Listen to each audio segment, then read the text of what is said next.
may mga nakita si Attorney Glenn Chong dyan at yung mga, yung ibang mga poll watchers. So, marami rin mga nakita natin na nagkaroon ng vote buying. So, anyway, so ngayon, ang ating Duterte Youth at yung BH party list ay sinuspinde yung proclamation dahil ito daw ang mga party list na ito ay may mga nakabinbin na kaso, lalo na itong Duterte Youth. Sila ay sa tingin namin ay pinag-iinitan ng administrasyon at ng COMELEC.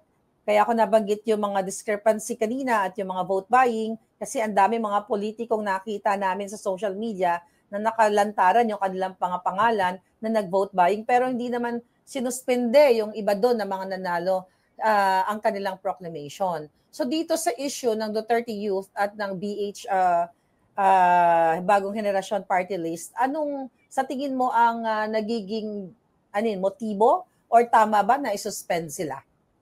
Grabe yung pagiging bias at unjust ni Chairman George Garcia, ni Chairman Technical Glitch. Yeah. Kapagkat malinis yung pagkapanalo ng Duterte Youth, 2.3 million votes. At yung kanilang pagkakaproklama, hindi na dependent yan sa technical glitch. Dapat yan iproklama.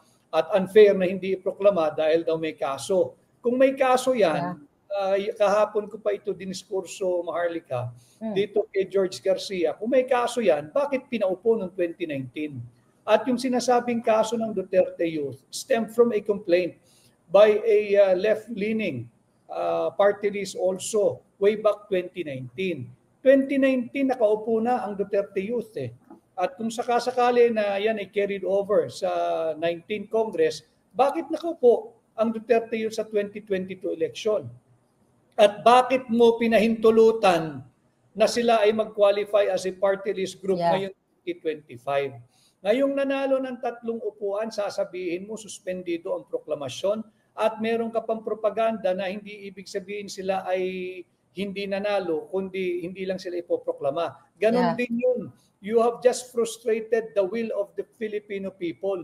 2.3 million votes. Huwag mo na kaming budulin. Parte ito ng makinarya ng pambubudol. Sinabi niya, hindi raw sinasabing hindi nagtagumpay ang Duterte Youth. Talaga nagtagumpay yan. Malinis yung panalo niyan. Walang ayuda yan Walang akap yan, walang ayix yan, walang vote buying yan Bakit hindi mo iproklama?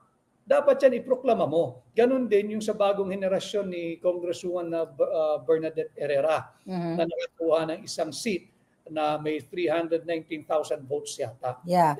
Very unfair itong nangyayaring ito. Samantalang yung recent development na sinabi mong in-overturn of appeals yung naging decision, bakit yung prinoklama mo? Yun may conviction yun. Malinaw yun. And I have nothing personal against that lady. Akin lang, objectively, kung ang pinag-uusapan mo yung may kaso, bakit yung tao na ang kaso'y in-overturn ng Court of Appeals at merong malinaw na conviction, prinoklama mo? Samantalang itong sa Duterte Youth, wala namang kaso ito, walang basihan. Ganon din yung sa bagong henerasyon party list. Kaya ang nakikita ko rito, Maharlika, pilit pinahihina yung mga puwersa na tunay na magsisilbi sa bansa. Imaginein mo ang itsura ng mababang kapulungan kung nandyan yung 3 representante ng Duterte Youth.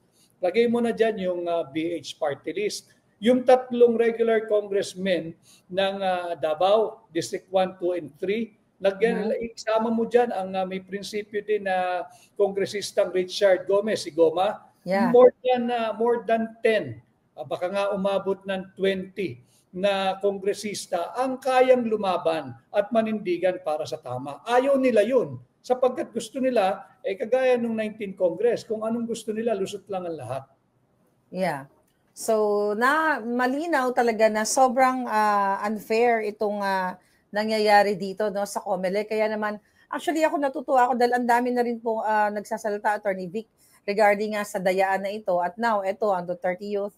Now, itong BH party list. So, talagang kitang-kita na tina-target ang ating mga ang ating mga kakampi ng bayan, actually, kakampi ng Pilipino. That is why, Maharlika, isingit ko lang, Ang lagi kong kahapon pa, sinasabi ko nga, while we are discussing the case, the unfair treatment that was given to the Duterte Youth Party List at saka kay BH Party List, sana sila rin ay mag-ingay at hindi lamang yung Maharlika, hindi lamang yung Attorney Vic Rodriguez. 2.3 million Filipinos ang bumoto sa Duterte Youth.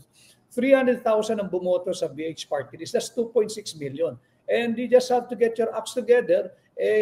Bahagi naman ng karapatan natin gumawa ng isang payapang pagkilos at maaari namang magprotesta diyan sa harapan ng Commission on Election at panagutin si George Garcia.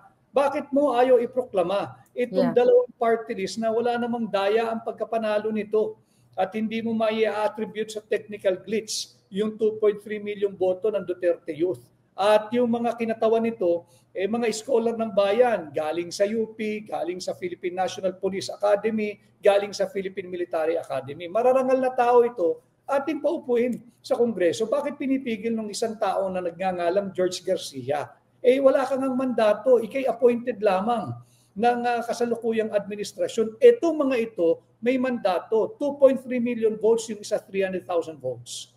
Grabe. So harap-harapan ang pangbubudol na naman sa ating bayan.